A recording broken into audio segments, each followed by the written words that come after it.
welcome to the 278th episode of the So Video Games podcast, where we talk about any game at all, including new stuff, old stuff, and anything in between.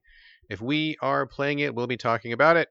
Today we are recording on March 31st, 2022. My name is Brad Galloway. I am the editor of GameCritics.com, and 50% of this here show with me is the man who's fashionably late, Carlos Rodella. Hey, sorry. I was in a meeting. I was in those meetings you get, Business monkey on Carlos's back. Yeah, I was in a meeting and I was like, I'm gonna be late for this podcast. And I was. That's when you stand up, you flip the table, and you go, I'm out of here. Really? Oh, wait, I'm not at a table. I'm at my own table. Flip your own table, and then you log off Zoom and just shout to the room no one. I'm out of here. I'm out of here. I'm done. This is over. All right. Fashionably late, but I have a few games, and I want to talk about them. That is exactly what we're here for, so we are in luck. Thank you for your participation, sir. Oh, you're welcome. I just, I like doing that, talking about games. I like it, too. It's weird that we both like to do that since we're both here. That is quite a coincidence. Weird foreshadowing to a game I'm going to talk about later. Oh, snap. All right, let's get right to it. I want to talk about games. You want to talk about games. But before we do that, everyone listening knows you and I share a virtual living space right down the middle of the strip of duct tape. On my side, I have one thing, but it's kind of a big box today. But let's start with you, Carlos. What you got on your side? Yeah, I have a few little boxes, even though I didn't remember that I had them. One is Spartacus, which is PlayStation's streaming service. I hate that they call it that. I know it's their code name. It's a code name. I know. Yeah. It's just a dumb, man. It's basically just like PlayStation Plus. It's like there's... Plus, because there's 3 tiers. 3 tiers, which we did say on the show a while ago. Yeah, I think we guessed at that. Yeah. Yep. So, yeah, 3 tiers. We won't go through them, but you probably heard it on the internet and news. But I think it's going live this weekend. Really soon. It's like sooner than you think. I don't even know. I'm not even sure. Yeah, and I don't care, but the one thing that showed up that was interesting is that they're going to release some PSP games, which is cool. Is that only on the 3rd tier, though, like the highest tier? Because I read through the announcement, and to be perfectly frank, I don't want to sign up for any more subscriptions right now. And with my limited time, I feel like Game Pass has got me more than taken care of. But I looked at it really briefly. And it was like 3 tiers, and I want to say it was the highest tier, which I believe is $17.99 a month. That's the one that has all of the older backward compatible games. Is that correct? I think it is, and I think that I hate that that's how it is. Yeah. Yeah. I mean, $17.99. I mean, is it a fortune? No. But is it more than I want to pay a month for a service that I'm not sure how much I'm going to use? Maybe. Yeah, I mean, and the other thing is this, it's the same complaint I had with Game Pass early on, is not really Game Pass, but Xbox was really making a big deal about their backwards compatibility, which is, good, but like what I said on the show is that I want to play new games, Yes. Me personally. So this is that same type of dilemma. It's like, oh yeah, that's cool that all those old games are available now, but how many do I really want to play? Definitely not $17.99 worth playing old games. But it's so tough. Keep going. But I was just going to say, what other new things are they going to give me for that $17.99? You know what I mean? Yeah. Game Pass. That's what I'm really curious about, because I could be wrong on this, because granted, I didn't study this, but it seems like they're saying with the lowest tier, you're going to get the new stuff, and then the higher up you go, the more, I think it was the middle tier got you PS3 games, and it was the highest tier got you the even more obscure stuff. So I guess they're counting on the hardcore fan who really wants to play some of those games. But I mean, to me, it's almost like a respect or a prestige thing. I love having those games available, and I think that backwards compatibility is really the only way we're ever going to get any kind of an archival system where we can go into old games and not let them fade away like we do with movies or books. We got to preserve that stuff. So I think it's great. But honestly, I don't really want to play a lot of those games. I want to dip in. Yeah. I want to play them for 5 minutes, have a little nostalgia moment. Oh yeah, I remember this game. That was cool. And then I want to go play the newest thing. So it kind of feels to me like a prestige thing that Sony should just do just because they want to be respectable. And I know that, it's got to be profitable. We got to have profit. We can't do anything without profit. But at the same time, have a little respect for your history. Have a little respect for how you got here, your previous works, your library. Having that online to me says we respect what we've done. We respect where we are, and we respect our players. We're going to do this because it's the good thing to do. So I don't know, man. I mean, I mean, I think I'm already on PS Plus, the basic, just from before, and I guess they're gonna migrate me over. But I I don't think I'm gonna upgrade, man, because I barely even touch it. Yeah, I know. And to that point, what you just said, respect the players. Talk about who doesn't. Nintendo.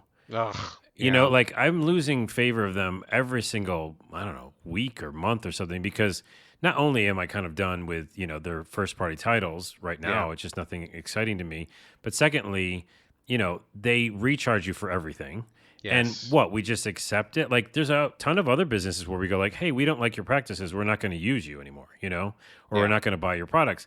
But Nintendo just always gets this free pass because it has nostalgia or something. But because it's because Nintendo. it's Nintendo. But I don't. There's like it holds no weight with me anymore. Like literally zero. I go, hey, is there something fun I want to play on this and is it affordable? And are you charging me again for something I already own? Those are the questions I'm asking, not like Yeah, it's Nintendo. So for me, yeah, they don't do anything like that. And if anything, they just recharge you for stuff that's already out there. But your point is valid. Like, which company is going to put a stake in the stance? Nope, that's not it. that's Flag in the dirt, flag in the flag in sand. the No, that's sand. not it. It's No. not either. Right? What is What are it? we? You gonna? Which one's gonna draw a line in the Take a sand? take a Take a stand. take a stand in the Wave your sand. flag. I don't know. It's one. Which I'm person's not going to sure. take a stand in the sand and just go like, Xbox did back compat or whatever. Yeah. But like when you're talking about archiving things, like no one's really fully done that because again, it's not profitable. So why would they Yeah. want to? I mean, that's the thing, right? I feel like all three of these companies, Microsoft, Nintendo, and Sony, every one of these companies, if they got the notion, they could be like, yes, we're gonna make all our things available. It might cost us some money, but we're gonna hire some programmers or some, people who can do ports or whatever. We're gonna get this stuff archived. They could do it. Like it's not a question of they can't afford it. It's just they don't think it's worth it. Right. I've heard a lot of people at Sony saying they don't think anybody goes and plays backwards compatibility despite the fact that people want it, which I kind of agree with because I really do want it, but at the same time I don't spend a lot of time actually playing it. But I think it's just it's just a respect thing. It's kind of a history thing that I really would support if they went after it. So I'm conflicted, man. Well, it's like a Library of Alexandria thing. Call back.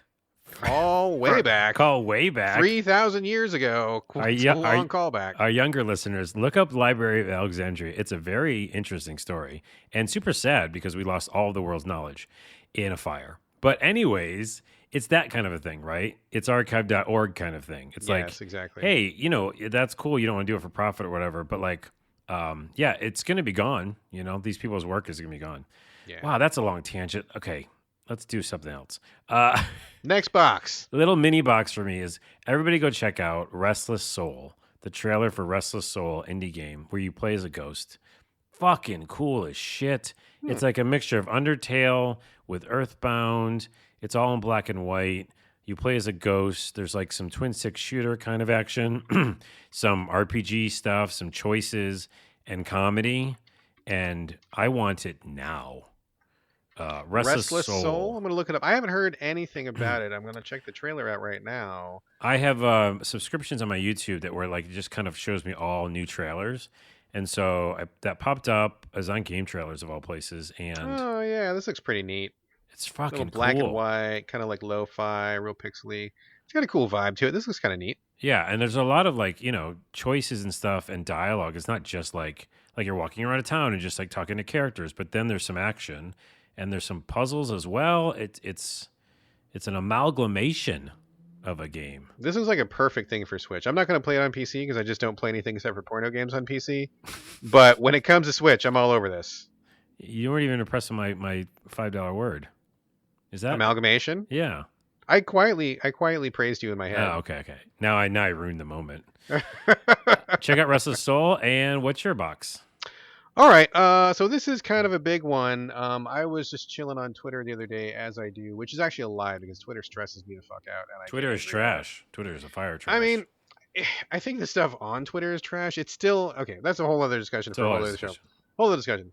Bottom line, I was on Twitter, and listener of the show, Hippie Adam, reached out to me, and he's like, "Hey Brad, I would love for you." He was kind of putting in like a DJ request, right? He's like, "I guess this is like how a DJ works. I'm gonna put in a request, and you got to play it, right?"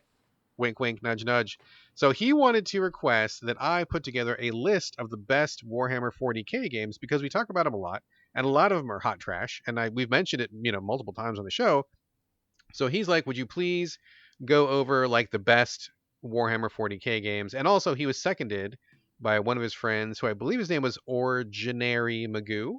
I believe I've got that right. So shout out to both Hippie Adam and Magoo over there. So yes, absolutely.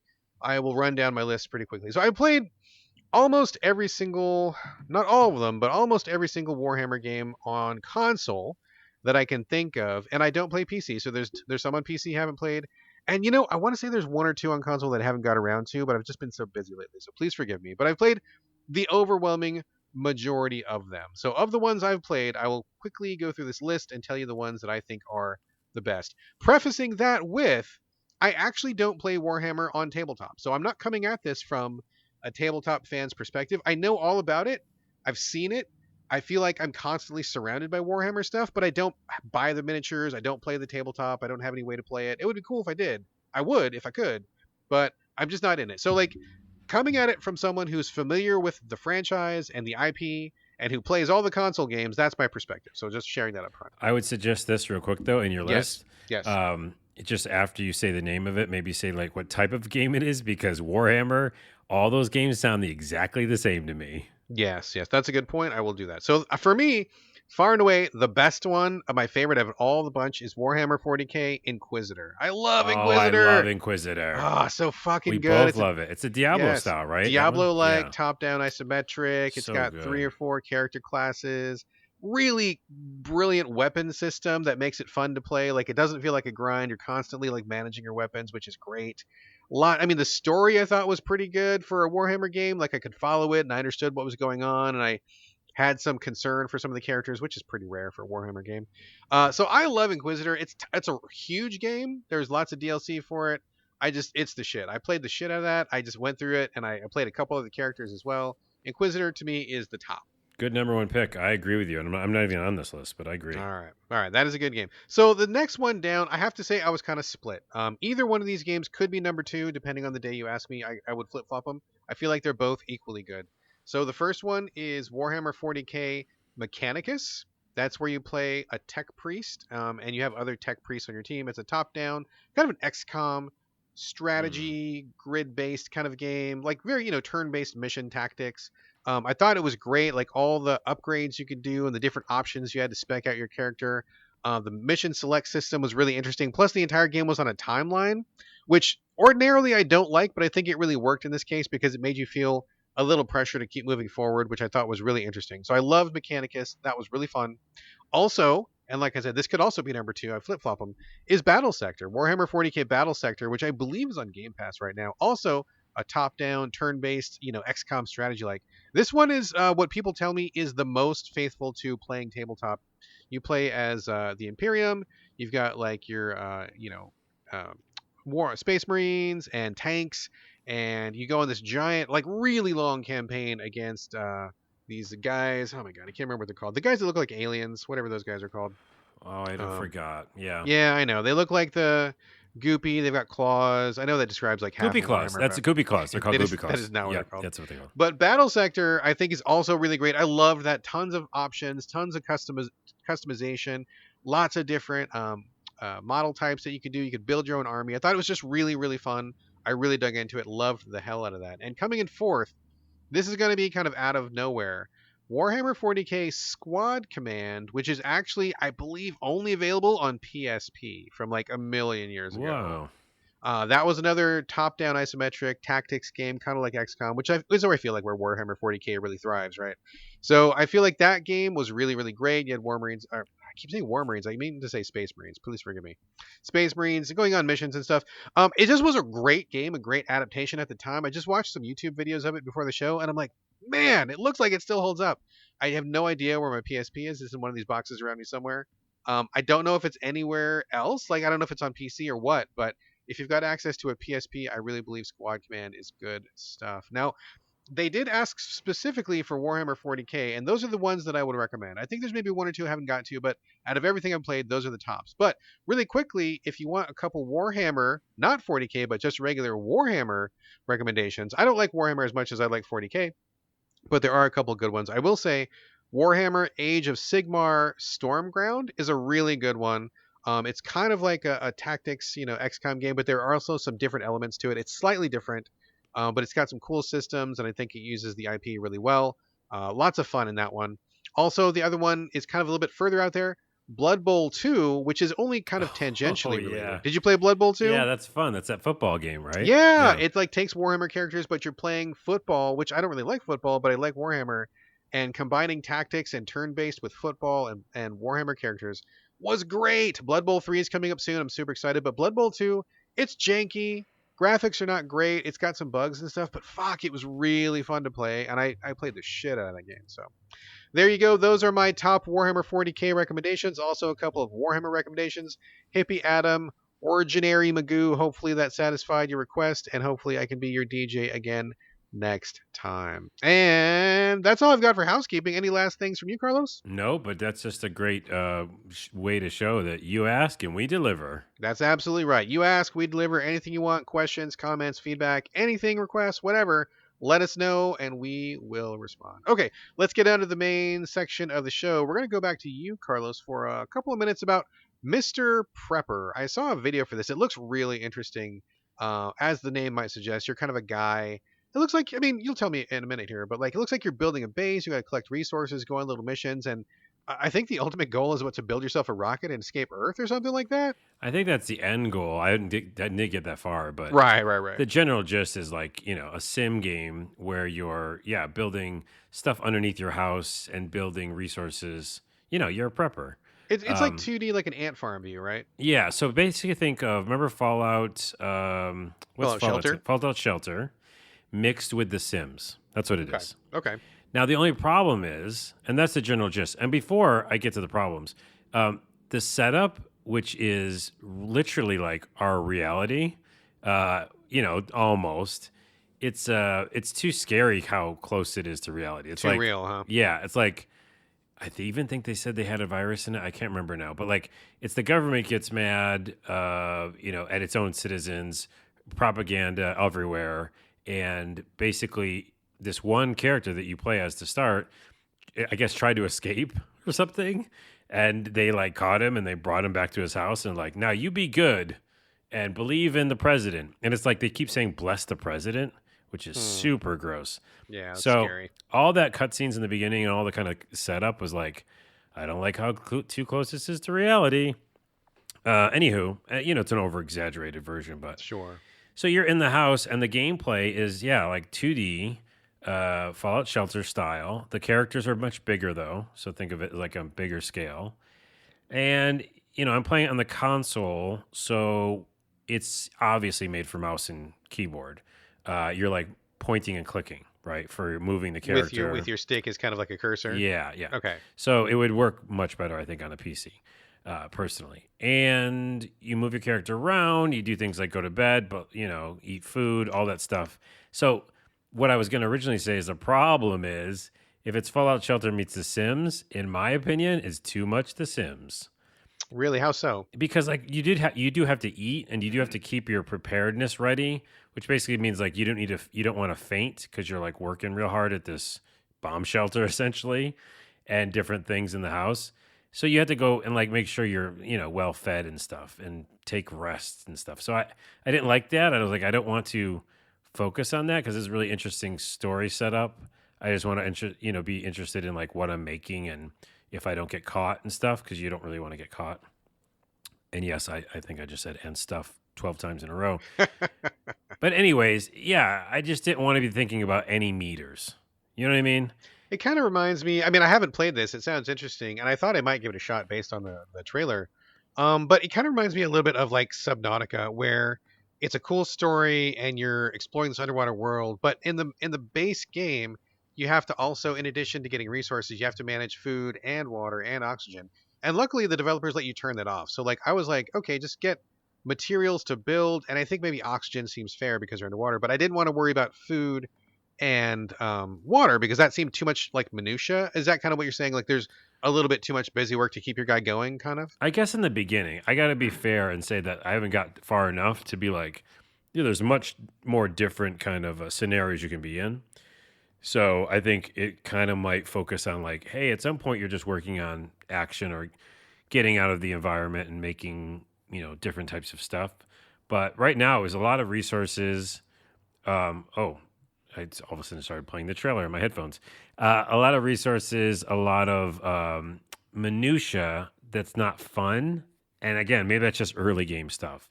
But Maybe yeah, like like later on, you have like an infinite supply of protein bars or that's something. Like exactly you what I'm build a saying. machine or That's something, exactly what right? I'm saying. Yeah. So in the beginning, I was just a little frustrated with that. By the way, I feel like I played this game. I thought I played it a while ago. It does say the anniversary edition is what's out right now. So I believe it came out Oh, last okay. year. I didn't realize that. I thought this was a brand new game. Had no idea Yeah. this has been out for a while. Yeah, I think I like was going to try it a while ago, and this is the anniversary edition that's out.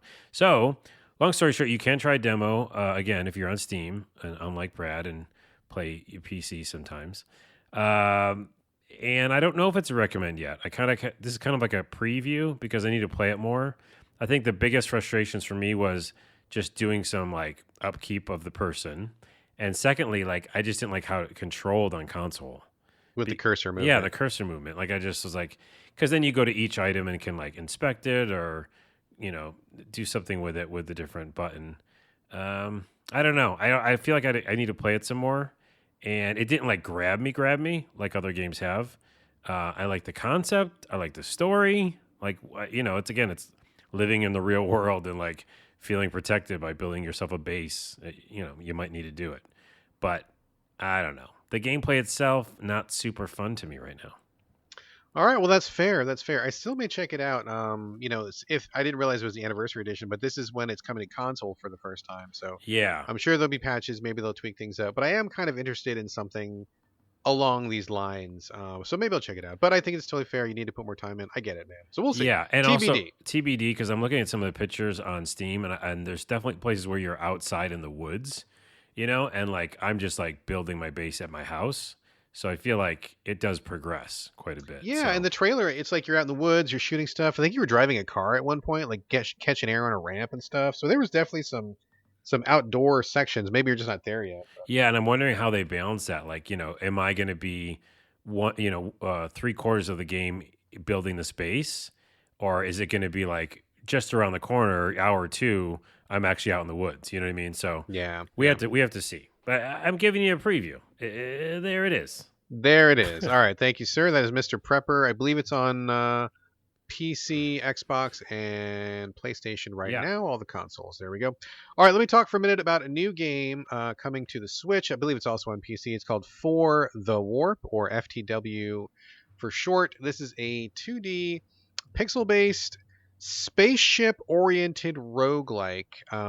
It's coming from, I believe, a developer. It may even be a single-person team, I think. It's a very simple and streamlined and straightforward roguelike, but I gotta say, so far, I really dig it a lot. It's really fun. The basic premise is you have a ship and you need to make it through like 5 galaxies or something like that. And the premise is like, oh, you've got secret cargo that's probably, is it ethical? Who knows? But it's definitely worth it. You got to make it to the end of the galaxy, and then whatever, you win the game or something. How this shakes down is there are 5 ships. Only the first one is available, and you unlock every time you get further. You get to unlock the next ship up, and each one so far seems to be like a pretty good step up. But you get a ship and you hit the galaxy. The galaxy is divided into squares, and you have a fuel limit. So you need to be pretty judicious. As you're on this big map, you want to get from one end of the map to the other to get to the warp to go to the next galaxy. And along the way, there's like, I don't know, like a bunch of squares, like a whole bunch of squares. So if you want to conserve fuel, you'll try to take the shortest route possible. But there's also stuff scattered around. There's like, places you can stop, like space stations. You can do some bartering and trading. There's question marks where you have random events. Sometimes you find like a treasure chest floating in space. Sometimes you find a fight that you weren't expecting. Sometimes it's just like a little story event or something like that. There's also obstacles in the map. So you may want to take the shortest line from A to B, but maybe there's asteroids in the way that you can't get through. So you got to spend some fuel to go around them. So part of the game is managing just your map movement. You don't want to run out of fuel before you get where you're going. Once you do get into a fight, and you absolutely will, I mean, there's tons of fights as well. It goes to like kind of like a little JRPG section where you're on the left side, enemies on the right side, and then you kind of take turns taking your actions. The game is I mean, I hesitate to call it a deck builder, even though it kind of is because a lot of your abilities are card based. But it almost just, I mean, I feel like that's being a little bit too generous. I don't feel like there's that much deck building. I feel like each ship starts out with a basic deck, and you may pick up a few cards along the way, but your ship is going to basically do what your ship is going to do. So it's kind of about just managing your resources. Um, I really like it so far because each turn you get to do 3 actions, and the actions are pretty straightforward. The cards are easy to read. You know exactly what they do: attack for 5, defend for 5. You know, freeze your enemy for 1 or 2 turns. Like it's all real straightforward and easy to understand and easy to parse. But I don't say that as a criticism. I say that as a good thing. Because when I get in bed at night and I play the Switch on my bed, everybody knows that. That's where I like to play Switch the most. Mm-hmm. Man, it's just the right amount of simple and it's just the right amount of complicated. And I like how the ships play because really quickly you get a feel for how they are. The first ship, not great. Offensive abilities, not great. You got to really be judicious with your shields and be careful. But then if you make it past the first galaxy, get to the second galaxy, you unlock the next ship. And the next ship, like it's similar, but it plays differently and better. Like you've got these little guns that can fire off for free, so you don't use a turn. You've got these other cards that let you go through your deck faster, so you get to the cards you want. So it feels like it kind of like feels like you're playing a better ship, even though you're just going through the cards, right? But the way that the cards come out give the game a better feel. And I'm very curious to get to the third ship and see like how that one's different. But so far, I really like it a lot. I feel like the runs are pretty short. Everything is really clear and self-explanatory. I feel like the graphics are pretty good. I mean, they're okay. They could be a little bit better. I don't like the way that the ships look. They could be a little cooler, but they look all right. I mean, it gets the job done. But for what it is, I think it's really fun. I think it's smart. It sets out to achieve a realistic number of goals, and it achieves those really well. Doesn't overstep. Doesn't have suffer from scope creep or anything. And I feel like, for what it is, it does what it does, and it does it really really nicely. I'm really having a good time with it. That's all good and all, but how's the font size? You know, it could be a little bigger. It's not It terrible. always could be. It's not terrible. It's All not right. adjustable, but it's not terrible. It All could be right. bigger, but it's okay. All right. That's a valid question. It though. I'm is a glad you valid asked question. that. By the way, I should ask it after every one of your Switch games. After every Switch game, yes. Also, Absolutely. it looks kind of like Advanced Warsy, I think, in that when it does the combat section. Yeah, it's really like bright and kind of blocky-ish, but in a kind of a pleasing way. Colorful. Yeah, it's real kind of Advanced Warsy in terms of its combat presentation. That's a good parallel. Looks like a good in bed for Brad Switch game. It's a thumbs up. I'm digging it. So that is For the Warp, and it's on the Switch. I believe it's also on PC. All right, good times. Carlos, back over to you. Shin Megami Tensei 5. That is also a Switch game. Am I wrong? It is. It's one of my first ones in a while. I was going to say, you never touch your Switch. I was kind of surprised to see you add this to the docket today. Well, here's a little asterisk next to it. Fun tangent is a buddy of mine actually won a Switch, and he didn't need it because he already had one. And it was Oh, one wow. of the original Switches, like the full one that you can plug into the TV. Oh, the one that connects to the TV. Okay. Yeah. And I've been bitching about it on every podcast that I only have the Lite. Switch Lite, that's what it's called? Yeah, I think so. And so anyways, I didn't want to, actually play. I want to play some on the screen. So I got that from him. I just bought it off him for cheap. And yeah, so I plugged it in and I was like, oh, I want to play. So the guy that doesn't like the Switch now has 2 Switches. No. Oh, that I do. Yeah. You've got the Lite and you've got the OG. I sure do. Well, here's the only thing is this will, let me want or like incentivize me to play it more. Because you can use your TV screen, right? Yeah. And it's the same account, you know what I mean? So they both have the same games. Right. So you can bring it with me, that kind of thing. So anywho, I decided, by the way, here's my asterisk I've forgotten housekeeping. I am done with Elden Ring for now. Okay. I played 95 hours or something. Got to the last boss, which we won't spoil. Oh, really? The last boss of the whole game? Oh, we never even talked about it. We didn't even talk about that, no. Real quick tangent then. Quick tangent. Elden Ring tangent. Elden Ring tangent. So I played 95 hours of that fucking game. Okay. I hated it. Okay. Loved it more than I hated it. My first real introduction to Souls because I played it a lot, and I got good at it. Right. In quotes, get good. I feel like I'm a master at the melee. Like I'm just like really good at what they wanted me to get good at. Right. Carlos got good. I got good. I also got mad because I still think that some of the mechanics and the way that they're doing things, I don't like. There's a bunch I don't like. Okay. But the open world is fun enough, and I can't spoil anything, but something happens near the end of the game that's so fucking cool. And I was like, wow, that's even cooler than I was expecting. And so I got to the last thing, and one of the last boss phases or something is absolute horseshit. And I was like, well, I've done it. It's like, what are they going to show me a cutscene at the end? I don't need that.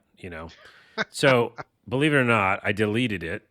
Oh shit! You deleted the whole game, or just It's your gone. save? No. Oh yeah. Yeah, I have my save, but that game is off my system. I couldn't go back to it. I can't do that right now, and that's my tangent. But had a great time with it. You and I bonded over it. We talked about souls and stuff, and we got to have a whole episode of the podcast about it. Yeah, I like 1.5. Yeah. it. And when you finish it, let's do a spoiler cast because I know pretty much everything that happens. All right. And yeah, I'm just done. That tangent was because I was like, I want to start a new RPG. Man, going from one big game into another. So Into okay, yeah, another. we'll definitely we'll Shin circle Megami back. Tensei. We will circle back. Yeah. to Elden. I'm 110 hours in, and I feel like I still have like miles to go. I don't think I'm anywhere near the Are end. you So anywhere we'll circle near back. a snow-topped mountains? Not even remotely. You have at least, the way that you're doing it right now, 40 hours probably. Probably more than that. Probably like Because I'll it get took back me, to you. and I like mainlined at some point, yeah. and it was like still taking me like weeks, No, I'll get back to you like in August probably, and we'll talk about it. Okay. All right. Well, anyway, Shin Megami Tensei. I've been wanting to play it for a while. I've liked those games a lot. You have to be in the mood for them because they are very specific. It's a mixture of Persona type, like a bunch of younger students in a school somewhere, or in a village or something. It's just basically like modern world. And there's like stories of demons, and maybe the end of the world's happening. And then, you kind of switch usually at some point, and you're kind of a superpower person, and now you're going to fight demons, and you do both things. Like that's in a lot of those games. So this is pretty much the same thing. You are a bunch of students in a school, and learning the interpersonal relationships, etc. Sure. And then early on, you just get transported to another place, which is kind of like the realm between realms, which is in a lot of video games. And you have superpowers, and it's a super suit, and you're going to fight demons or monsters or whatever. And I think this is in most of the Shin Megami games, is that you can like talk to all the monsters and decide to have them join you. Yeah. Yep. The core foundation Core of the mechanic. series. Yeah. So it's almost like Pokemon in that way. So, and then after if you say the right thing, you could get them on your team. And then in this one, it's really over the top when it comes to like the nuance of like leveling those monsters. We'll just call them monsters. I guess they're demons. They're demons. Yeah, sure. So when you level them, you can like literally strip them bare of what they originally were. Like, oh, there's a fire demon or something. You'd be like, well, actually, my team needs like ice people right now. So you can like install different abilities on all of them. Okay. So it really is a huge micromanagement thing that you can get lost in, or you can just like kind of like let them be what they're going to be. Mm-hmm. So for me, I thought that might be fun, but it felt a little laborious. Okay. $2 word, maybe. I'm keeping track. I'm gonna cut. I need that money. You could hit me up at the end. So it's that's the setup. I definitely like the fact that it was a more JRPG coming from Elden Ring. I just want to be like, okay, let's just get into it. But I heard a lot of people talking about it being very difficult. And I was like, wow, I didn't really want to go to another difficult game. And there is 4 or 5 modes, and I put it on normal, but normal's pretty tough. Yeah, and I was like, they're always really hard. I know. I was like, I think I might bump it down to casual, just to kind of like get through some of the story content because I want to see what's going on. So it was a little tough in the beginning. I did level up a bunch of my demons. I fought the open world that you're in when you're like fighting a lot of things is very barren. It's mainly just like running around finding those little soda machines. Yeah. Yeah. So, coming from a world that's very full, it was kind of jarring. And I just wasn't really having a ton of fun. Like a JRPG like Tales of Rise, which I talk about all the time. Like, yes, there's open fields, there's monsters milling about, but there's a ton of story, there's a ton of, I don't know, just stuff to do, and it felt more alive. And this just feels like, an open area that you're doing things, and kind of video gamey in a Yeah. way, you know? Yeah. And I might not be saying anything that's not true of all the games. So if you like those games, there's just more of those. Right. But Right. Right. me where I'm at, when you come, it's hard when you come from Elden Ring. It's like coming from Skyrim, and you're like, I want to play this other thing. Anywho, I don't know if I'm having fun. It sounds like you're not having fun. I Yeah, I mean, guess I'm not. what you're saying makes perfect sense to me. I mean, I will say one thing, whether you like Elden Ring or not, I think, and this, we don't need to dive into this rabbit hole, but I think that it has raised the bar in many ways in terms of density of content and how they've approached the open world. So I think that developers are going to definitely have to look at that.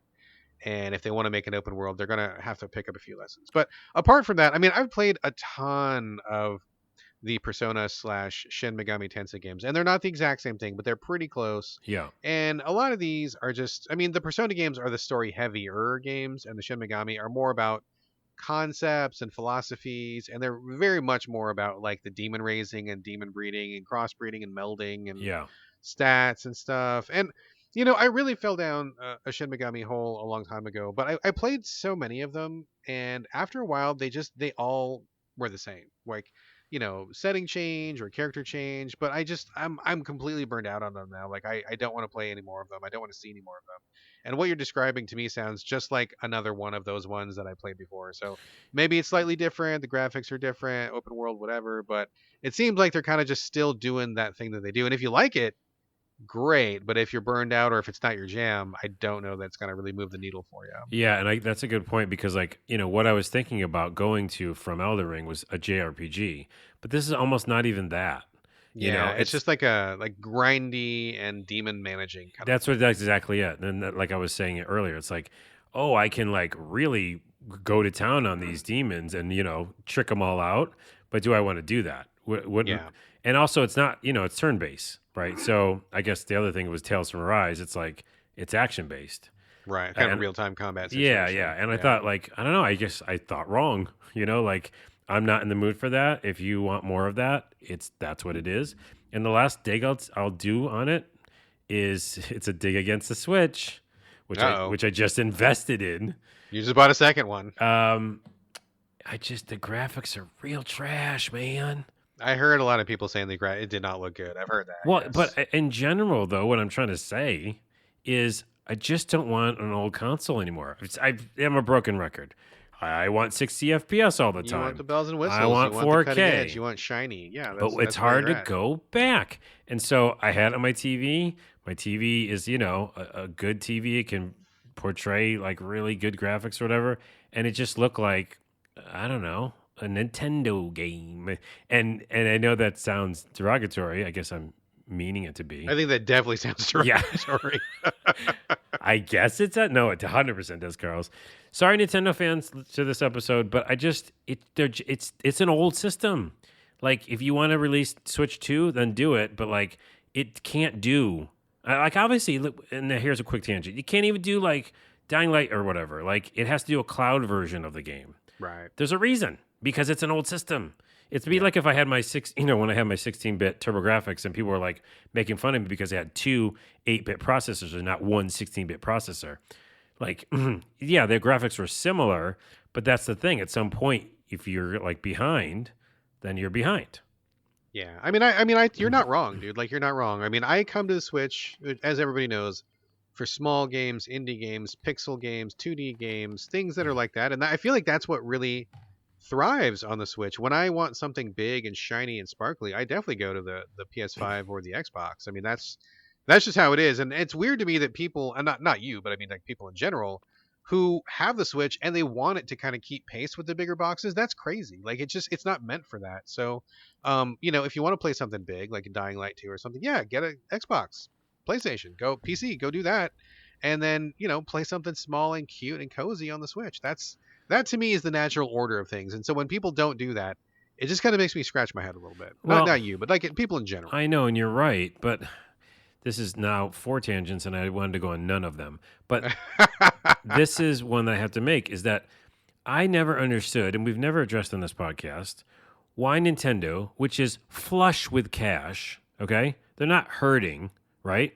They're not like gonna go under No, anytime they're like soon. they sit on a like a literal pile of cash money. Right. They like brush their teeth with money. They like wipe their ass with money. They got it everywhere. Okay. So yet at some point, what you're saying was not correct. Like when Super Nintendo came out, they 100% were competing. Right. At that time, yes. At Right. that time, yes. What I'm the posing the question is, why did they stop? Because I know when they got to the portables and the DS and stuff like that, they started making even more money, and they're like, okay, we're the leader, and they never really stopped being the leader of the portable because Steam Deck's the only competitor right now. But they did that, and they were like, oh, this makes us tons of money. Let's just stop doing consoles. Like I don't understand when that stopped because I I know they made mean, the GameCube and I know they made other systems, but sure. I mean, honestly, I don't know. I mean, we'd probably have to get like a Nintendo expert on the show, and we could talk philosophy for a while. we But should. it just seems to me like they just decided they didn't want to compete in the arms race, right? They had a cottage industry. Their fans are rabid as fuck. They're like we just discussed earlier in the show. Their fans will pay multiple times for the same game over and over. They'll buy anything Nintendo related, and Nintendo has a real good lock on what they do, and they're making cash hand over fist. I mean, they're not keeping up with Sony and Xbox in that same way, but they are definitely a player, and they're just profitable as fuck year after year. So I guess it's all they care about, man. They just don't care. Okay, hold on. I have a retort for that real quick. Okay. I'm so hungry too. I haven't had dinner. So is that, if you have two SKUs and they did make a console and it was comparable, it doesn't even have to have any bells and whistles because obviously Nintendo can sell people like a shit sandwich and they're like, oh, it's a Nintendo sandwich. I'll take it. I'll pay 3 times for it, even though I already owned one. But so I don't think that's the case. They could easily make a box and they could take a loss on the box, right? Like, because every console maker does that. So it's not like they wouldn't be like special in that way, right? Well, Making maybe it's a prestige thing, right? They are the biggest fish in a small pond right now, and maybe they don't want to be second best, right? I mean, they're going up against one of the biggest software computer companies in the world, and Sony is also this giant like multimedia corporation. Maybe they feel like they can't keep up, and maybe they don't want to keep up. Maybe they would rather be the king of small handheld stuff rather than be second banana in the big boy world. let me just say this though. If they made that second SKU I'm talking about, make a console, that's just more money for them. So if you're talking about the money part of it, it was before the like this, other analogy, they would just make more money. Like they could make more money. Like after their loss goes away from like selling the system, that's just more money. So again, if it's about money, I feel like it's silly not to sell a console because you can just. And by the way, as you know, game development now is very cross-platform. So like Sure. that Shin Megami game could like look fucking sick in 4K, but it's not like it's going to add that much more development time for was it Atlas or whatever. Yeah. Like they could make this game for both SKUs. Like they do I it just I already. just don't think it's about money, man. They've got money coming out of their ass. Like they got so much money, like they could buy God. Like I don't think money is their thing. I think it's about respect and prestige. I think they just don't want to be second best. And if they were in the big box console race, I think they would probably be second or third. And they don't. I think they just don't want to do it. Like they don't want to get up in the morning and feel like they're not the best at something. That's kind of how I see it. I mean, I Interesting. could be totally wrong, but they got. Who cares about money? They got billions in the bank, so I they're not know, worried about but I'm that. saying like they've made decisions based on money, and we've just said it. You know what I mean? Like Yeah. you could say it's prestige and all that stuff, but like they wouldn't have a company if they didn't have the handheld market. So it is also tied to money. Let's get off the tangent. Thank you for going on with me. You're most welcome. All right. Any final thoughts on Shin Megami? Oh yeah, that game. That's what we were The game you talking started talking about. about 2 hours ago. Yes. Anyways, I like it enough. I think it's probably it's a good one of those. Yeah. It Yeah. wasn't for me right now, and maybe I'll revisit it. All right. Excellent. Excellent. Okay. Let me holler at you for a minute about Neurodeck. Neurodeck. This one is a really strange one. It's on the Switch. I believe it's also on PC. We got some PR about this like a while ago, and it kind of just vanished. It looked really cool to me at the time, and so I sent a couple notes to PR, and I'm like, "Hey, what's up with this game?" It kind of fell off the radar, and they're like, "Yeah, nothing to announce at this time. Thanks, bye." So I kind of just forgot about it, but it popped up out of nowhere. No announcement, no PR, no fanfare. It just popped up, and I'm like, "Oh wait, isn't that game that I thought looked so cool like last year? Is this the same one?" And sure enough, it is. So I don't know what happened between then and now, but I mean, clearly something happened. They fired their PR, or who knows what. But anyway, it's here now, and I gotta say, oddly enough, it's actually pretty good. It is a very bizarre game. It's a roguelike and it's a card-based game, deck builder game. But there's also this strange, God, I don't even know how to even describe it. This strange kind of like architecture around it, where the game kind of presents itself as though you are going through psychotherapy. The game is very cold in its presentation, very clinical, and I think that's all intentional. It's almost like you're logging into like a psychotherapy machine, and it's Yeah. like by playing this game, you will be. And, I mean, and again, to be clear, they're not saying it's actually therapy. Like this is not like they're not selling it as a therapy device. I'm just describing what it feels like to play the actual game. So don't misunderstand. They're not making any claims about mental health or anything. I'm just saying it just feels like that. Yeah, it's more about like facing your phobias. I remember seeing the Yeah, trailer for this. exactly, exactly. So Yeah. like they posit it as facing your phobias as if you're participating in this therapy session, and it's very like high tech where it's like, oh, here's a choice. You can choose between bravery or tolerance. Which one would you like to work on today? Like as if you were in a real therapy session, right?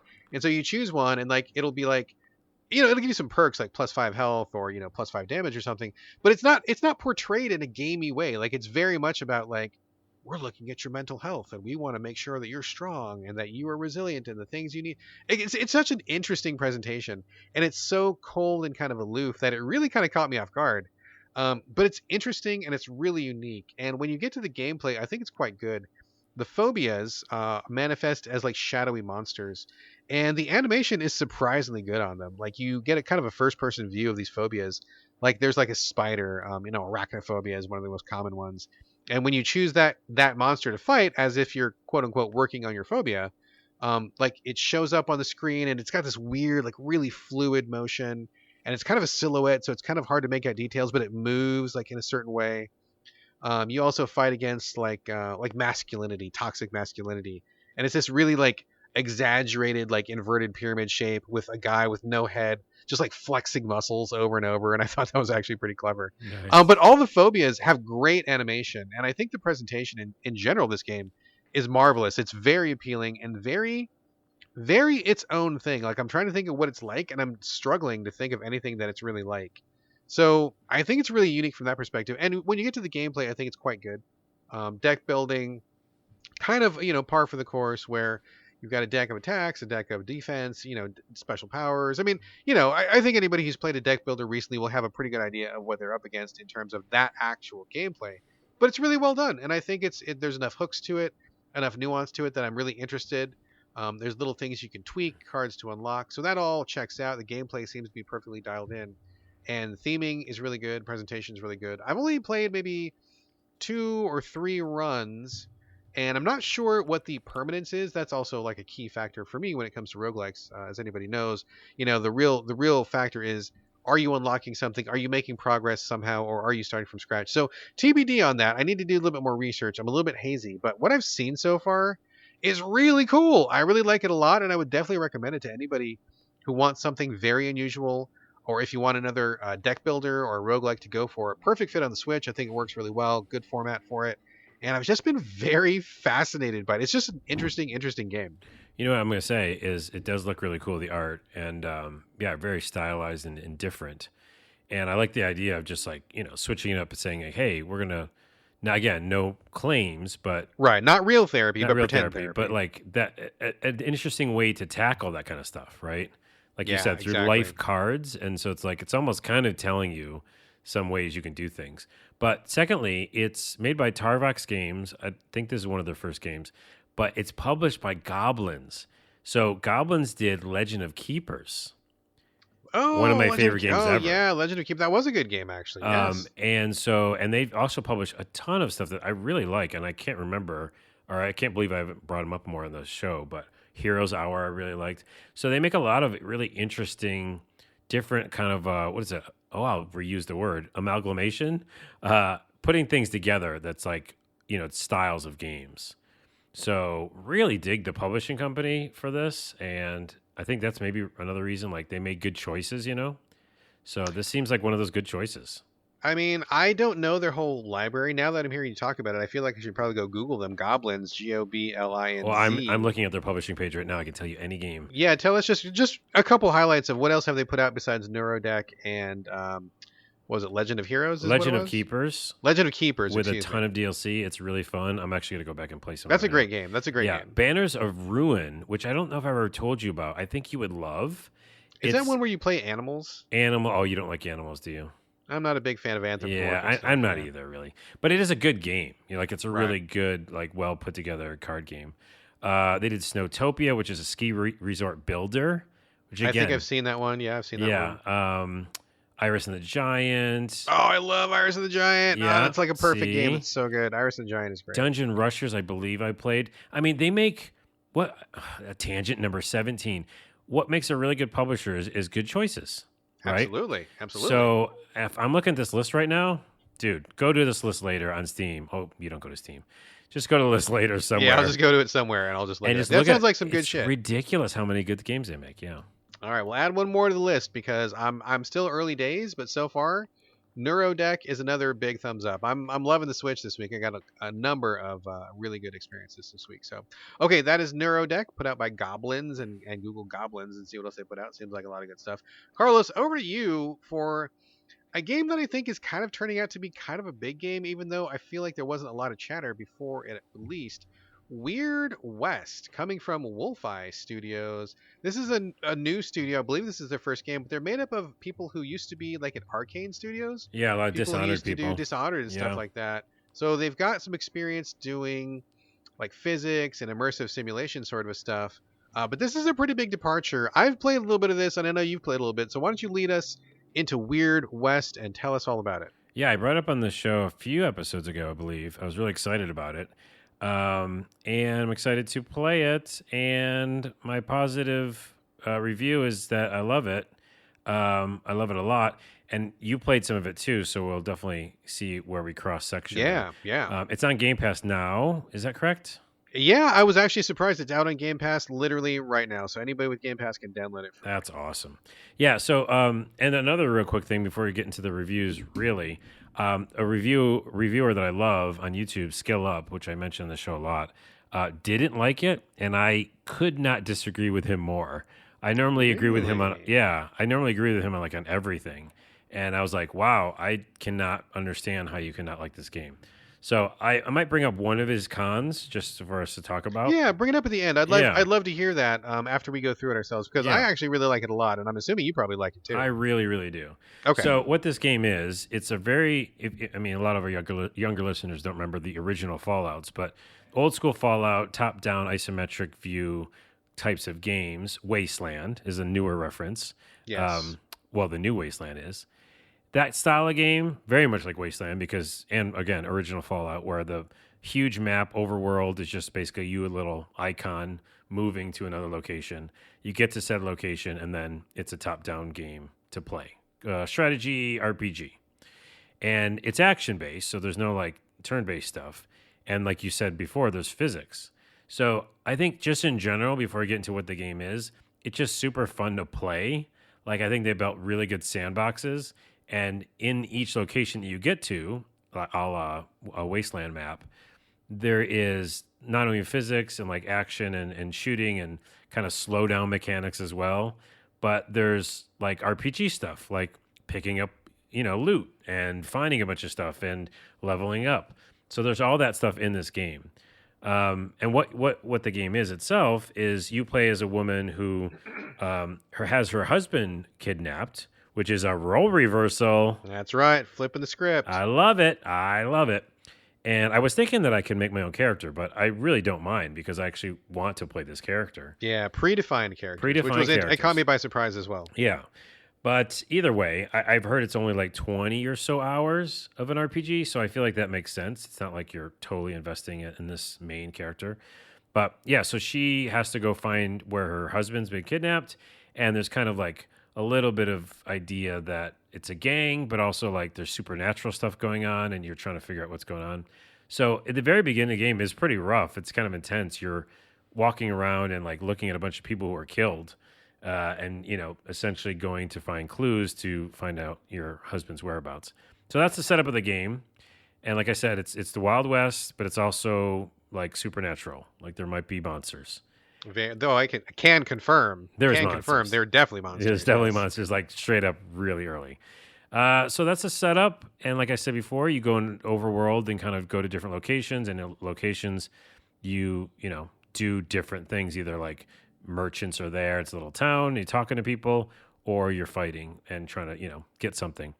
So that's a setup. I think the physics are really good. It's really fun because I've always liked these kind of games where do this one thing and these three other things in the map might react to it. An example is Like weird chain reactions with the chain physics and reactions. stuff. Yeah. Yeah. So you take the lantern, throw it at the oil on the ground, it burns the oil, blows up the barrels, kills the guys.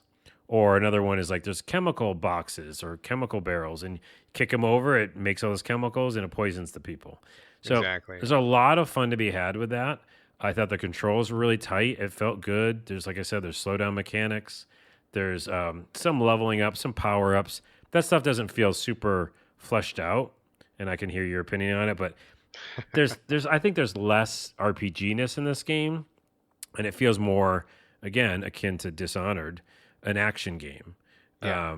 which is not a bad thing. It's just that there are light RPG elements. Yeah, in general, I really really enjoy it because I like the loop. I like going to a new place. Also, like Far Cry, right, where you go to a different like camp or something. You got to take it out somehow, and you're trying to figure out how you want to take it out, whether it's stealth or throw the barrel at the barrel. And I just like it. It's just really fun, and it seems like there's a lot of options. Like I was near this chimney, and I jumped on the roof of this building and saw this chimney, and all the bad guys were inside. And like I didn't alert any of them. I just put a rope down because I had a rope, and I like climbed down the chimney, and I got inside that way, and then I like Yep. stealth killed some people. So like just having options like that, it's just really fun. Like that's my general thoughts. What are yours? Yeah, yeah, I agree. I think this is a really interesting game. It feels to be frank, it feels a little bit early. I know it's out in kind of a quote unquote final, but I expect it to be patched pretty soon. Because a game like this, where you're having physics things, you're having a lot of emergent gameplay, a lot of weird AI routines kind of happening. That's a real tricky line to walk. So I feel like there's going to be some patches. But what I've seen so far, I really dig. I like the Wild West combined with horror. I mean, horror westerns, one of my favorite things of all time. So I love this kind of like genre where you're like a cowboy, but there's like witches, there's monsters. Yeah. Your husband gets kidnapped by cannibals, and so you got to go after him before they eat him. And so there's all sorts of like weird things that you don't normally get in a western game, which I think the theming is great. So I love that. I love the top-down element. Um, I will say one thing that I'm a little bit that I'm looking for a patch on is I feel like the difficulty can spike pretty wildly depending on what's going on.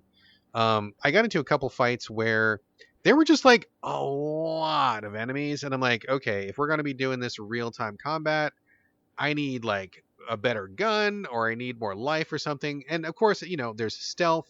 There are the environmental things that you talked about. I mean, maybe you could throw a can of gas over there and then shoot the can and then kill some of those guys first, or maybe you could lead them into a poison trap or whatever. I mean, I'm just starting this, so I'm kind of exploring where the limits are and how much you can do. But you can actually do quite a bit. I mean, you can climb on things, which is pretty unusual in an isometric game like this. Like you can run and jump, and your jumps have inertia, and you can get on top of Roll, a roof. You dodge can roll, baby. roll. Yeah. Yeah, dodge roll. You can drop down, and like you said, and through skylights and through windows. You can climb into windows from the ground floor.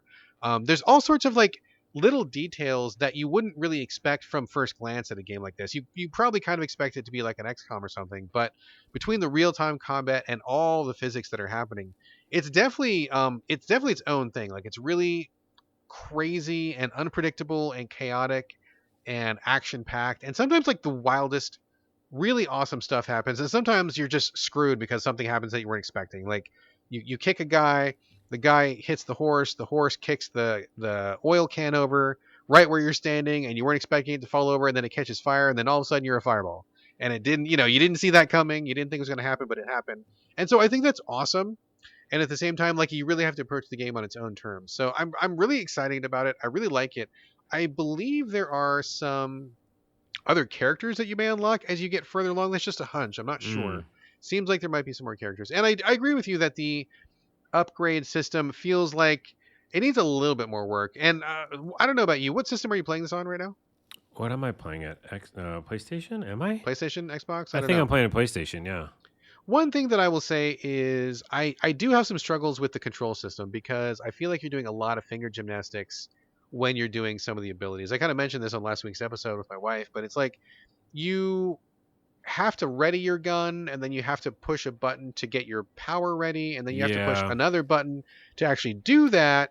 And if it was turn based, no problem, but as you're doing real time action, I found myself really struggling to be able to pull off some of those extra moves in the heat of battle. Like once people know you're there, like the jig is up, it's like, oh shit, like everything starts going down, and then it's like I end up just like running around and shooting wildly because I'm trying to escape, and it's a lot to handle in real time. You're not wrong Um, because I just remembered I'm playing on a PC, but with a controller. yeah, But still, like, yeah, I just like abandoned my powers. Like yeah, I a lot didn't of do a those, lot yeah. of them.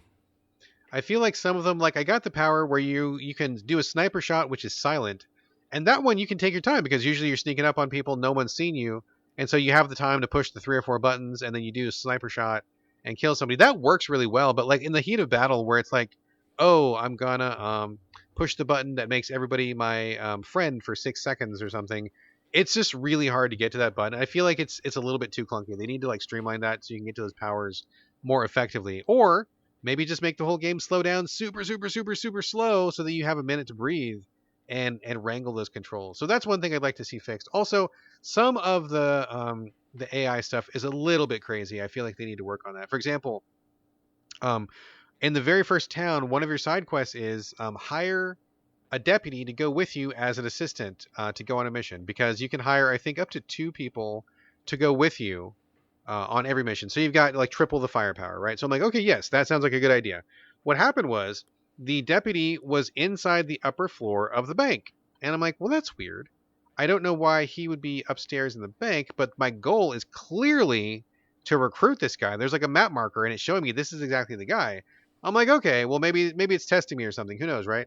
So I get up on the roof. I jump to one building, jump up to the other building, climb up. I got a rope, open up the window, and I climb in. And as soon as I go in the building, it's like, you are trespassing. Watch out. Danger, danger. And I'm like, Oh well, no. okay, I guess, but I got to recruit this guy. It's totally my quest. And so I walk into the room. The guy says, hey, you're not supposed to be here. And then I talk to him and he's like, sure, I'd love to join up with you. He joins up with me and he's like, I'm taking you in for trespassing. And I'm Oh like, oh my jeez. God. He joined up with me and then he immediately started shooting me because I was trespassing, but he was inside the bank where he's not supposed to be. So weird stuff like that happens. I've had a couple glitches, and so I love what I'm seeing so far. But like we always say, I feel like the optimal experience will be in 6 months after having a patch.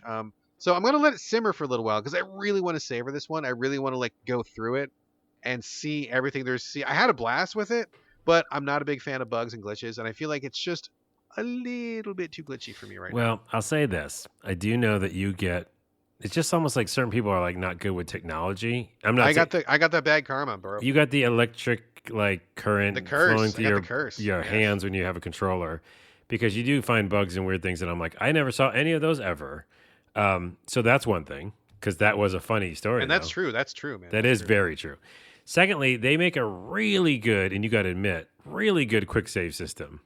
Yes, it is So good. this I is love the quick like save. do Yes. whatever the fuck you want, and they even say that in the tutorial, like experiment. You know, like and by the way, also a good tutorial. I like the tutorial quite a bit. Yep, it was good. It was good. It's like try this, and now quick save and quick load, quick save and quick. I mean, it's so fast. Like so that is really good. Like Yeah, all smart moves. All smart moves. And so all like smart if you fucks up or if that bug happens or if you know there's you like basically if you alert too many people, you can be screwed. Yeah, Um, you're really screwed. You're really screwed. I have to ask you, do you have a horse in that game? I steal the horses and then they leave. You know, that's my one big thing that I will say that I want them to fix ASAP. You should start the game with a free horse because you're like a farmer as the game begins. There's no reason you wouldn't have like a whole bunch of horses. That's true. You should And have even horse. if you don't have a horse, the horses should be way cheaper because how you play the game is you spend time going from place to place. If you don't have a horse, it takes a lot more time and it's harder to get away from people. And the horses I think are too expensive. Like I feel like it's a real basic part of being in a Western game. You got to give me at least one free. If I get my horse killed, that's on me. Yeah. But like you got to start me with a horse. Dude, Red Dead Redemption gives you a horse. Come on. Yeah, I mean, come on. And Give me also, just one horse. you can steal any horse though. That's what I've been doing, and that's just that they don't leave though, or they don't stay. Yeah, you lose them as soon as you escape, which Yeah. is kind of a bummer. So. Two more cons then while we're at it. One, my inventory limit was filled immediately. Oh, they got to get rid of that inventory limit, They man. just turn Yeah, it off because if you just want to have RPG elements, then just turn it off. Because right yeah. now I was like trying to sell things or salvage things, and I was like, I don't want to do any of this stuff. I mean, this is a game where you're shooting cowboys who turn into werewolves and you're digging up zombies. Like I don't think we're too concerned about reality. Get rid of the inventory limit. Get rid of it. Also because there's a lot of fun stuff to find. Like I have Yes. like so many cool things in my inventory, but I can't. Yeah, at some point I was like, It's a drag, man. It's a drag to have to go through and drop something and pick something else up. It sucks. yeah. The second con is from Skill Up. Again, I do recommend his YouTube channel, but I disagree with him here. He was basically saying like, and I get his point at least, is that there isn't really much of a story that's together. He said it made it sound like he basically said like there's story vignettes where like there is a main storyline, which is you're trying to find your husband at the beginning, but then you're like figuring out about this bad guy and this kind of gang leader and what's going on with monsters. But it's just like each new thing he did was like, this is a little separate thing, and now here's another little separate thing. I mean, I don't know that I can get on board with that, and also I don't know how much he played. I mean, I'm early days, and like I said, I suspect strongly there's multiple characters, and I think that underneath multiple characters, there's also an overarching storyline, which they allude to in the beginning. I'm not going to spoil it here, but I think there very much is going to be an ultimate storyline. So I Yeah, think maybe he's jumping the gun on that one. I think so too. And also, I do understand though, like Dishonored isn't, a lot of the ex developers are from there.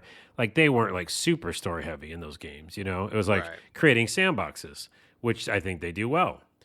So even if it was that way later on, there wasn't enough meat on the bones. I don't care. That's the point. Yeah, this just isn't that kind of game. That's This not is that like kind a of game. physics crazy, Yeah. shooty, actiony game. It's not. You're not coming to this for the narrative. I don't Yeah, think. so I feel like that's why I disagreed. Okay, well that's it. I think we both enjoy it. You're Yeah. gonna do the thing that Brad does, and he's gonna wait for a while. I am not. I'm gonna do the thing that Carlos does, and I'm just gonna probably finish it. Because even with bugs and all, I like the experience of it. Every night I Yeah. kind of go in and go, okay, what am I gonna see in this town? It's very cool, and just to be clear, I think it's great too, and I want the best possible experience. So yeah, I'll hit it when it's been patched a little bit, but I definitely want to get back to this. And like I said on the last show, I don't know if you listen or not, but I feel like if this game pans out, if it continues in the way that I think it's going to continue, and I don't hit any more bugs, I mean, this to me feels like a top 10 of the year so far. Nice. And by the way, I have to go back and listen to our episode that I wasn't on. I haven't heard it yet. Yep. Big thanks to my wife Gina Galloway for subbing in at Thank the last you. minute. So there we go. Okay, any final thoughts on Weird West? No, I think people should give it a chance. Don't listen to any negative reviews. I don't know. And it's on Game Pass. Check it out. Well, yeah, of course, now. But I just really, really like it. Yeah. Yeah, I like it too. I like You it a like it lot. too. So yeah. All right. Also, speaking of Game Pass, and final game of the show, Crusader Kings 3. Oh, interesting. I've been looking at this. I didn't know it was on Game Pass. Man, yeah, I was shocked. I started playing it, and my son's like, "Oh yeah, are you playing it on Game Pass?" I'm like, "It's on Game Pass." I go to the Game Pass. Yep, sure enough, it's right there. Really caught me by surprise. But Weird West and Crusader Kings 3 both on Game Pass this week. Boy, I feel like we should be sponsored by Game Pass because we talk about it all the time. Yeah, But, let's do it. Microsoft, if you're listening, my pockets are open. Fill them up, buddy. Dude, never been sponsored by anything, I think, so far. So let's do it. It's time. Somebody sponsor us, please. Okay, so Crusader Kings 3. I've heard endless stories about this. In fact, Rowan Kaiser, who used to be on the Josh and Jay podcast, which was one of my favorite podcasts of all time, is no longer a podcast. I'm so sad. But everybody moved on. But Rowan Kaiser, who's on Twitter, smart person. I love Rowan. Genius when it comes to tactical strategy, like really in depth. I mean, I listen to them for almost all of my information about that sector of games because it's not something I'm super familiar with. It's usually PC heavy. It's something I'm more of an action gamer in general, and so I didn't really dip a toe in. But whenever Rowan would talk about something, I'd be like, man, that sounds amazing. Like, and this was one that they talked about a lot, where all sorts of weird stories, weird happenings. You play as like a king during, medieval times or a queen or whatever, and you take on this kingdom and there's all sorts of intrigue and you marry your kids off and who are they getting married to and what kind of skills do you have? And like they would come to the show and talk about all these things that happen. I'm like, that sounds fucking bananas. I want to play that. Like that sounds like my shit, right? And it finally came to console and I jumped in at the first opportunity. with the knowledge of people talking about it and what I've heard about it, and it just seems so unique and special, right? So I download the game, and prefacing this with, like I just said, I'm a console gamer. I'm kind of an action gamer. I do strategy, I do RPGs or whatever, but not really a PC gamer. And I feel like this kind of a game is something that thrives on the PC. Real menu based, real stat based, real map based, like a lot of details, a lot of tabs, a lot of windows and stuff. So I feel like it works okay on the Xbox, which is where I'm playing it. I don't have a problem with the interface. But I will say that as a game playing person of, like, I don't know what, 40, 44 years, 45 years, or whatever it is, however long I've been playing games, more than 40 years, certainly. I started playing Crusader Kings 3, and I was like, I don't even know what's happening right now, and I don't know what I'm doing. Yeah. Somebody please help me, because this is like, it's like somebody got a stone tablet with Greek carved into it, and they're like, here, read this. And I'm like, I don't Yeah. even know where to begin. You know what I'm saying? By the way, you are not alone. That's generally what happens with people in these games. And also, yeah, it's mainly made for PC. I'm amazed that they were able to pull it off. I'm not sure if it's well or not with the controller, but it's supposed to be, yeah, it's very confusing. But what I think people play it for is the weird stories that come out of it. Because Yeah, think of like Civilization or any of those games where like you make choices and then you see what that means, and you can exactly. tell a story afterwards and be like, "Hey, this happened." I have a couple from Steam. I'll read you afterwards. But did you at least like the playability of it on the controller? Or I mean, I will say that I feel like it's a good adaptation. I feel like the graphics were great. I feel like I was able to understand how to navigate between the windows. I mean, I felt like that wasn't a problem. I mean, controller implementation was fine, and it looked fine, it ran fine, smooth and everything. But it was like somebody had dropped me off in the middle of a foreign country and had just said good luck, cuz like yeah, I tried to get through the tutorial. The tutorial's really long, and it's so verbose. And it's not I wish it was the kind of tutorial where they start you off, and then they're like, okay, do this thing, and then you go do it, and then you see what happens, and they kind of guide you step by step. Instead, they kind of tell you all this stuff up front, and you don't really have a context for it. It's a lot to remember. There's so many steps, there's so many windows within windows, and sub menus and all these other choices, and it's like stats and numbers, and I'm like, dude, okay, like I hear these stories about somebody marrying somebody and somebody stabbing somebody and somebody poisoning somebody. That sounds awesome. Where's that part? yeah. And I just, like, dude, I quit the tutorials because I was getting overwhelmed, right? My brain was full. I couldn't keep it straight anymore. My eyes were crossing. I'm like, no, no, no. Okay, I'm gonna just start the game. I'm gonna just stumble my way through it and see what happens, right? So I start the game. You have tons of choices from the beginning. I'm like, oh my god, I'm already overwhelmed. I pick a dude. He's like an Irish guy. He's like in some weird land. I get a little kingdom, and I start the game, and I'm like, what do What I do I even do? Yeah, do? yeah, I yeah, don't even know what I'm supposed to do. yeah. And then there's a button that says, here's some hints. So I'm like, okay, yes, please, please give me all the hints. It's like, marry your son, marry your brother, not to you, but to marry them off to somebody else, start a war, find a priest. And I'm like, okay, let's do some of these things. And a couple of these things are like, well, this is not available for 10 years. I'm like, okay, well, then why'd you tell me to do that? Okay, the next thing, marry somebody off. Okay, marry these people. You're going to marry her. I don't know why. You're going to marry this person, blah, blah, blah. And then what? Like, I don't even know what to do. Like, I don't even know how to play this game. I'm just sitting staring at the screen, and the Is clock's counting down, and then, like, numbers are moving, and I'm like, what's even happening? I don't even know what's going on. Is this a game? Am I playing a game?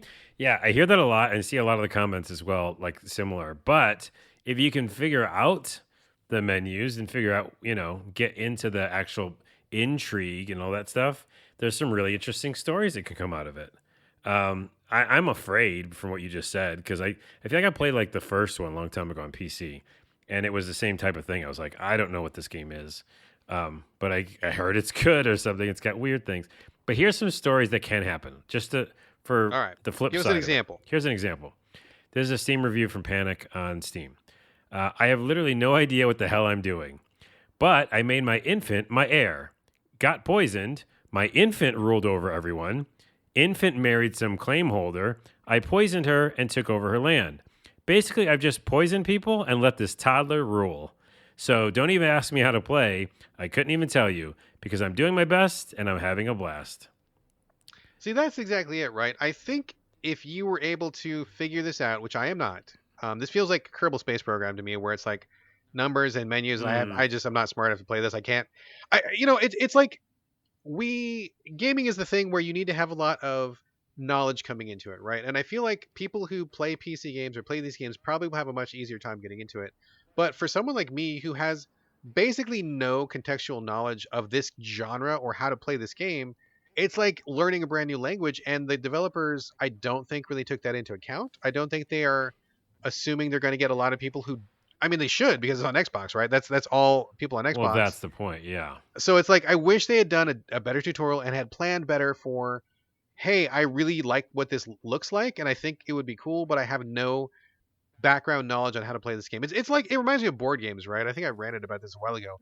Every time I buy a fucking board game, the worst manuals in the history of Earth are board game manuals because Yeah. they assume you already know how to play all the board games. So it's like they write things in shorthand. They don't explain anything. You have to come at it with the knowledge that some players are going to have no context whatsoever. And I'm that guy, right? So like I come to this and I don't have the background knowledge. I don't have the familiarity. I don't have genre knowledge. And I need them to walk me, like really walk me through it step by step. And they don't do that. So I'm struggling like really hard. What But would? Oh, go ahead. no, I was just gonna say, but if you know that stuff, if you know these games, you're probably gonna like it. It seems so fucking interesting. I just can't crack it. Remember they made this Civilization game that was 4 consoles. Yes, I yes, forgot what it was called, but it was like that's what we're talking. That's what you're talking about, right? Like that's porting an idea or a franchise, a brand, and then changing it a bit so it makes more sense to console players, or also just kind of a different version of it. yeah, This is a port. That's all this is. That's why we're talking like this because yeah, there's exactly. nothing about it. It's just it's the PC game, and they're like, "Hey, do you think people on the console will play this?" And someone at their company was like, "Yes, I guess." But Yeah, I don't know. I mean, like it's on Game Pass, so it's kind of in quotes free for a lot of people. I don't know if that'll be the one that gets people in because, like I said, there was another Civilization game that did it better. Where yeah. it's like, hey, you're doing some simulation stuff, but you're also doing some actiony stuff. So, yeah, I really want to like this game. When I hear Rowan talk about it, it sounds magical and so fun and awesome. And when I hear people share stories like that with the baby poisoner and all that stuff, I mean, it sounds great. But like the reality of that is, this game is so deep in its own systems and it's so impenetrable to a newcomer to the genre like me. I mean, dude, playing games for 40 plus years, I know video games, but video games are so wide and diverse. This is a genre I have no experience in and it's not really helping me out.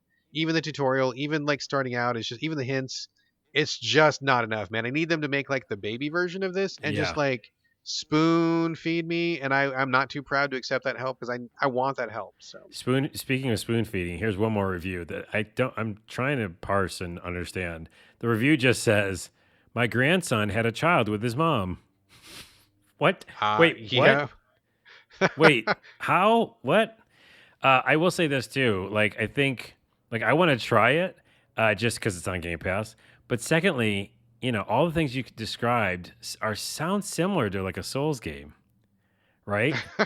Yeah, I mean, I think that's very true. I think people who are coming to Elden Ring for the very first time have a similar, although I will say not as bad, Not as because bad. you can whack stuff with a sword You immediately. can, yeah, yeah. But you see what But I'm yeah, the saying? same, exactly, like the same thing of like you don't have the knowledge, you don't have the background context. That's totally fair, and I think that's absolutely true. But in this particular case, even if you don't know anything, you can jump and run and whack guys with a sword. You might get killed, but at least you can play the game.